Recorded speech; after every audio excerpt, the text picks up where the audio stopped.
1 Corinthiens 12. C'est pourquoi je vais vous faire savoir une chose. Si quelqu'un parle avec l'aide de l'Esprit de Dieu, il ne peut pas dire que Jésus soit maudit. Et sans l'aide de l'Esprit Saint, personne ne peut dire Jésus est le Seigneur. Oui, il y a des dons différents, mais c'est le même Esprit qui les donne. Il y a des façons de servir différentes, mais on sert le même Seigneur. Il y a des activités différentes, mais c'est le même Dieu qui les produit tout en vous, en tous. Chacun reçoit le don de montrer la puissance de l'Esprit Saint, et cela pour le bien de tous.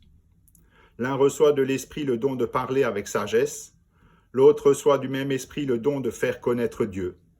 Un autre reçoit de ce même Esprit le don d'une foi très solide, un autre reçoit de cet unique Esprit le don de guérir les malades. Un autre peut faire des actions extraordinaires, un autre peut parler au nom de Dieu, un autre sait faire la différence entre ce qui vient de l'Esprit Saint et ce qui ne vient pas de lui. Un autre peut parler en des langues inconnues, un autre peut les traduire, mais tout cela, c'est le seul et même Esprit Saint qui le rend possible. Il distribue ses dons à chacun comme il veut.